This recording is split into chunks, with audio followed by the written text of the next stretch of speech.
Look what I get. My name is Desiree Plunkett, and this is my persuasive speech for COM101. I chose to do my topic on animal experimentation. The controversy over animal usage in the cosmetology industry is not a new topic of debate, but an ongoing one still. The focal point of this argument is the morality of the experiments conducted by research scientists. Groups such as PETA have opposed the idea for years. They believe that the research being done is inhumane and that all animals should be treated with the same respect that you would give any other living being.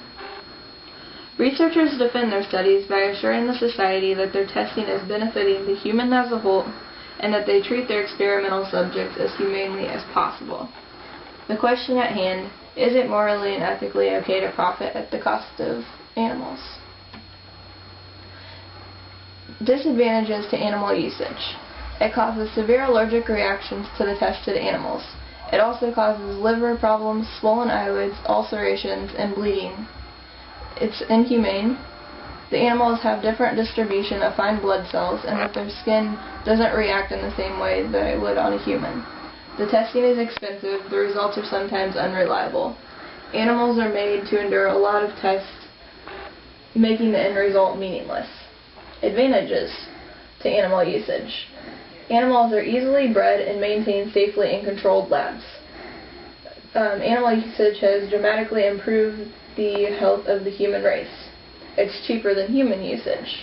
It would be much more cruel to test new drugs on people or children, or to let people die because there is not enough information about a drug.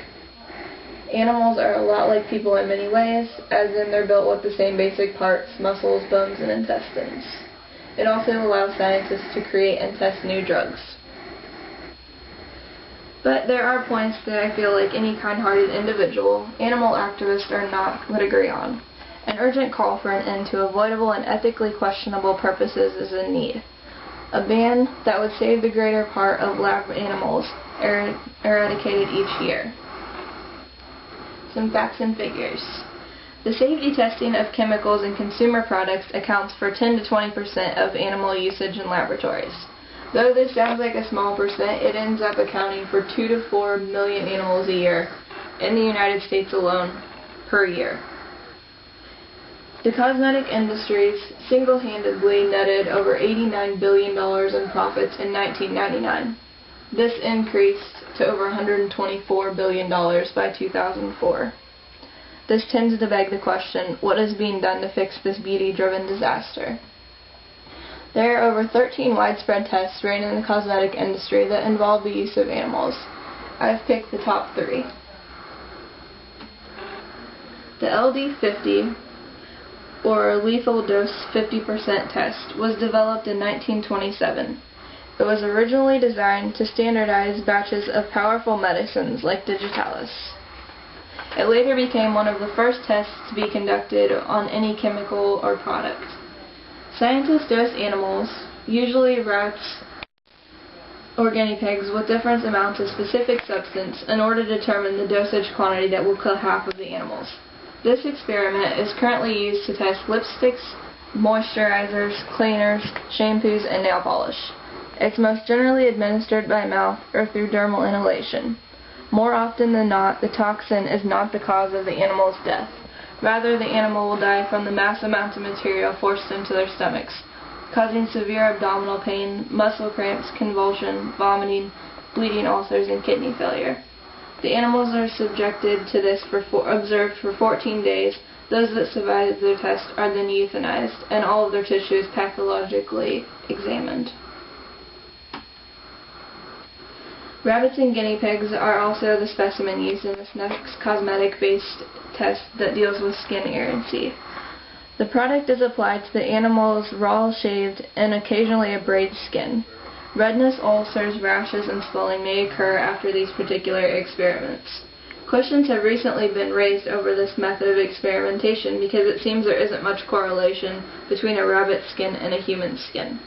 Their body only reacts to a certain degree, and it cannot distinguish between mild and moderate irritation due to the lack of fine blood vessels. For example, an experiment ran on anti-dandruff shampoo showed moderate irritation on a guinea pig but was almost non-existent when tested on baboons. The Dre's eyes test is the third test that I wanted to talk about. It's another One study found that the Dre's eye test grossly overpredicted the effects that could be seen by the human eye.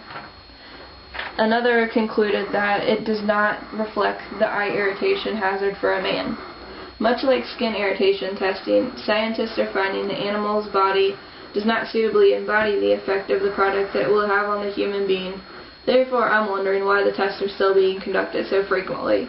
When comparing rabbit to human data, the duration of eye inflammation after exposure to 14 household products, they differed by a factor of 18 to 250. Maybe having something to do with the fact that the rabbit's eyelid structure, cornea, along with its ability to produce tears, is nothing like the human eye. New research has suggested in vitro tests, which are more accurate and typically less expensive than the Dre's test. The process of the Dre's test.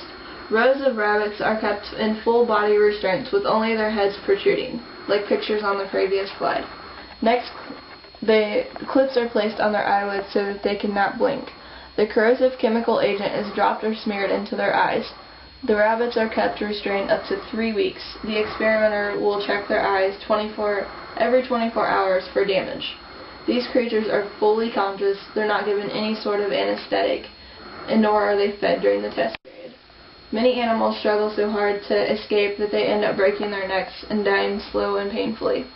The rabbits often suffer from eyesores, ulcers, bleeding, dry scabs, and blindness.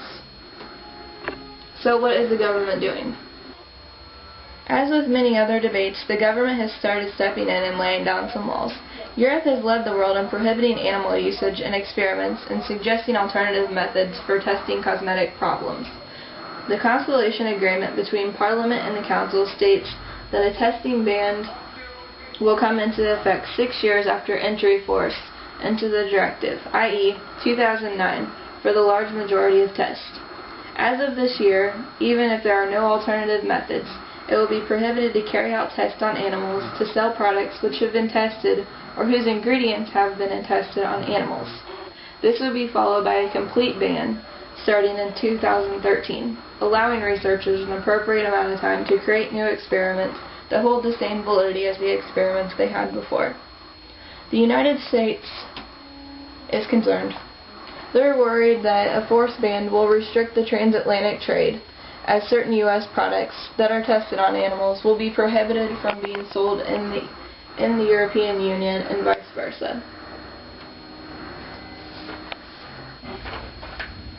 If the EU can successfully eliminate the testing on cosmetic products on animals while still maintaining a safe product for humans, when is the U.S. going to come to the realization that this approach could quite possibly be the correct and moral approach to pursue?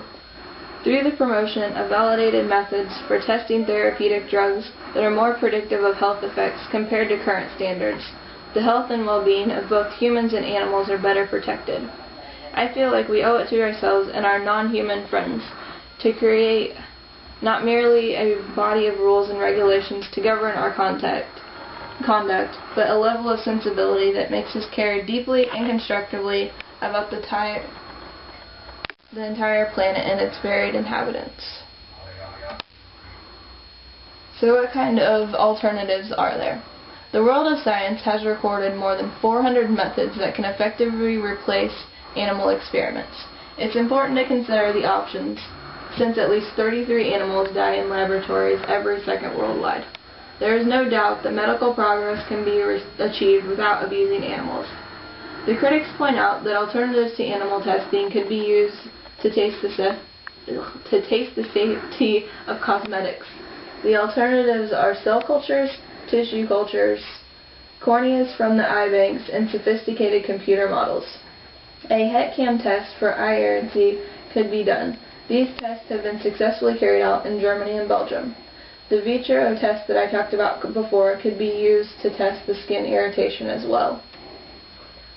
In conclusion, it is disgusting to note that 2% of all human illnesses on record in the animal kingdom, yet we use them to find cures for our self-inflicted illnesses that have been invited upon us through our unhealthy living and eating habits.